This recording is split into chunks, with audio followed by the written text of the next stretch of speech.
అందరికీ నమస్తే అండి. మన AP175 ఛానల్ ఆధ్వర్యంలో లోక్సభ నియోజకవర్గాల వారీగా ఎమ్మెల్యేల పనితీరు మీద నేను షార్ట్ అండ్ సింపుల్గా రివ్యూస్ ఇస్తున్నాను.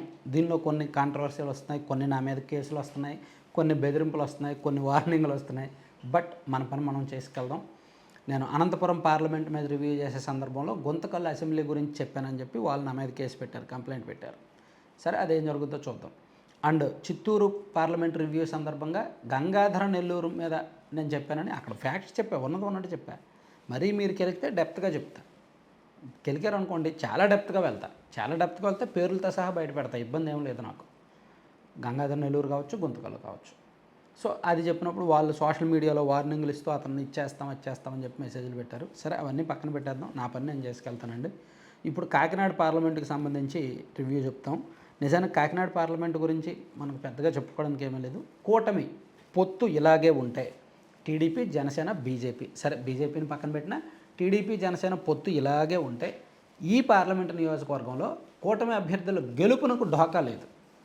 కానీ ఇక్కడ గెలుపోవటం వల్ల మనకు సమస్య కాదు, ఎమ్మెల్యేల పనితీరు గురించి మనం రివ్యూ చేస్తున్నాం. కాబట్టి అసెంబ్లీ నియోజకవర్గాల వారీగా చూసుకుంటే పిఠాపురం పవన్ కళ్యాణ్ గారు, ఆయన అందుబాటులో ఉన్నా లేకపోయినా ఒక సిస్టమ్ పనిచేస్తుంది.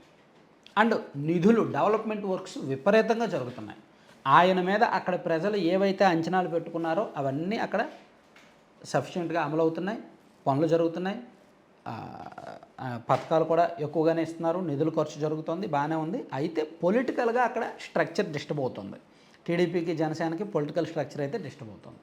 అడ్మినిస్ట్రేషన్ పరంగా బాగుంది, డెవలప్మెంట్ పరంగా బాగుంది.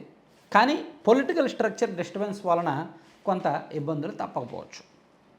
అయితే ఇక్కడ జరిగే రాజకీయ మార్పులు చేర్పులు ఆధారంగా ఉంటుందన్నమాట. సో పవన్ కళ్యాణ్ గారు యాజ్ ఎమ్మెల్యే, పవన్ కళ్యాణ్ గారు అయితే మాత్రం గ్రీన్ జోన్లో ఉన్నారు, ఇబ్బంది లేదు. ఇక Kakinada city and Kakinada rural మాట్లాడుకోవాలంటే ఈ రెండు చోట్ల కూడా ఎమ్మెల్యేల మీద కొంత వ్యతిరేకత ఉంది. ముఖ్యంగా కాకినాడ రూరల్ పంతం నానాజీ గారు. సో ఆ నియోజకవర్గంలో కొన్ని చిన్న పెద్ద ఆరోపణలు అయితే వస్తున్నాయి. సో ఆయన 74,000 మెజారిటీతో గెలిచారు కురసాల కన్నబాబు గారి మీద. సో కురసాల కన్నబాబు గారు ఒక యాక్టివ్ పొలిటీషియన్, గతంలో మంత్రిగా పనిచేశారు. అండ్ రూరల్లో ఆయనకు మంచి పట్టు ఉంది. సో అటువంటి చోట పొత్తు ఉన్న కారణంగా, విపరీతమైన గాలి ఉన్న కారణంగా పంతం నానాజీ గారు మంచి మెజారిటీతో గెలిచారు. అయితే ఆయన అక్కడ ఏర్పాటు చేసుకున్న సిస్టమ్ అండ్ ఆయన అనుచరులు అండ్ ఆయన కొంతమంది వలన కొన్ని ఆరోపణలు అయితే వస్తున్నాయి, కొంత నెగిటివ్ అయితే ఉందండి.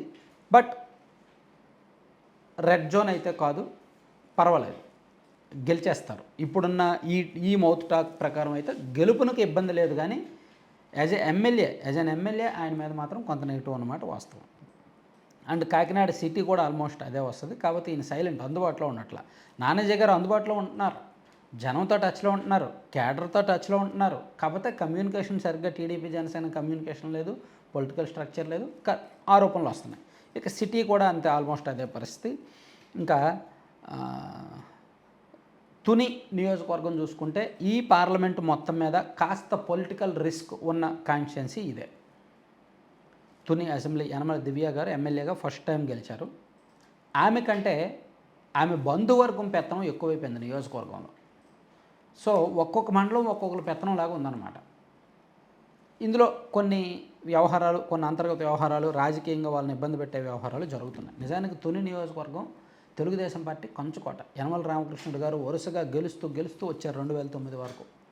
ఆ తర్వాత ఆయన ఓడిపోయిన తర్వాత తెలుగుదేశం పార్టీకి సరైన నాయకత్వం లేక ఇన్నాళ్ళు ఇబ్బంది పడ్డారు. సో ఇప్పుడు దివ్య గారు గెలిచిన తర్వాత ఆ వారసత్వం, ఆ లెగసీ కంటిన్యూ చేయడంలో ఆమె కొంత ఇబ్బంది పడుతున్నారు. ఆ సిస్టమ్ అయితే బాగాలేదు. అండ్ టీడీపీ వల్లనే కొన్ని ఆరోపణలు అయితే గట్టిగానే ఉన్నాయి. ఇక పత్తిపాడు నియోజకవర్గం కూడా ఎమ్మెల్యే పరంగా ఆమె అంటే ఎమ్మెల్యే పరంగా పాస్ మార్కులు వేసుకోవచ్చు, కానీ సత్యప్రభ గారు అందుబాటులో ఉండటం తక్కువ.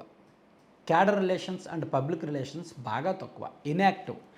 అండ్ ఆమె పేరు చెప్పుకొని ఆ నియోజకవర్గంలో లేటరైట్ ఉంది, అక్కడక్కడ లేటరైట్ ఏదో ఉంది, కొంతమంది బిజినెస్లు అవి ఇవి చేస్తున్నారు తప్ప ఆమె మీద డైరెక్ట్ ఎలిగేషన్స్, డైరెక్ట్ ఆరోపణలు ఏమీ లేవు. సో అంటే అందుబాటులో తక్కువ, క్యాడర్ రిలేషన్స్, పబ్లిక్ రిలేషన్స్ తక్కువ. ఆమె అంతగా దేనిలో ఇన్వాల్వ్ అవ్వట్లేదు కాబట్టి ఆమె పేరు చెప్పుకొని కొంత కరప్షన్ అవి జరుగుతున్నాయి అన్నమాట. సో పత్తిపాడు కూడా పొత్తు ఉంది కాబట్టి ఇబ్బంది లేదు ఇక్కడ కూడా. అలాగే పెద్దాపురం కాన్స్టిట్యున్సీలో కొన్ని జరుగుతున్నాయి, కొన్ని వ్యవహారాల మైనింగు, క్వారీయింగ్ అవి జరుగుతున్నాయి. గతంలో ఎప్పుడూ కూడా చినరాజప్ప గారి మీద ఆరోపణలు లేవు. ఈసారి ఫస్ట్ టైం ఆయన మీద కూడా ఆరోపణలు వస్తున్నాయి. సో విపరీతమైన ఆరోపణలు వస్తున్నాయి అన్నమాట. ఆ కారణంగా అక్కడ కొంత వ్యతిరేకత ఉంది, నెగిటివిటీ అయితే ఉంది. కానీ అది నేను చెప్పాను కదా, పొత్తు ఉంది కాబట్టి వీళ్ళందరూ సేఫే. కానీ లోకల్లో ప్రజాప్రతినిధులుగా మాత్రం కొంతమందికి మైనస్ మార్కులు పడుతున్నాయి, అందులో చినరాజప్ప గారికి కూడా. Jaggampeta, so senior politician Jyothula Nehru గారు. సో నెహ్రూ గారు సైలెంట్గా ఉంటూ నవీన్ గారి పెత్తనం ఎక్కువగా ఉందన్నమాట ఇక్కడ. నెహ్రూ గారు 52,000 పైచలకు మెజార్టీతో గెలిచారు. ఆయనకు ఆ నియోజకవర్గం అంతా కొట్టిన పిండి, మొత్తం పరిచయాలు బాగా ఉన్నాయి, నెట్వర్క్ బాగా ఉంది. సో తిరుగుతున్నారు, బాగానే తిరుగుతున్నారు. ఆయనకంటే నవీన్ గారు బాగా తిరుగుతున్నారనమాట. గ్రౌండ్ యాక్టివిటీస్లో క్యాడర్ రిలేషన్స్ అన్నీ బాగానే ఉన్నాయి. కానీ ఇక్కడ కూడా కొన్ని ఇంటర్నల్ వ్యవహారాల కారణంగా కొన్ని మచ్చలు, కొన్ని అవినీతి ఆరోపణలు ఉన్నాయన్నమాట. సో ఓవరాల్గా ఈ నియోజకవర్గంలో ఒక తుని అండ్ పెద్దాపురం, తుని కొంచెం orange zone, Peddapuram orange zone, మిగిలినవన్నీ కూడా పర్వాలేదు, మిగిలినవన్నీ కూడా గెలవడానికి ఇబ్బంది లేదు. కానీ ఎమ్మెల్యేలుగా వాళ్ళు ప్రూవ్ చేసుకోలేదు అండ్ కొంత వ్యతిరేకత ఉన్నమాట అయితే వాస్తవం.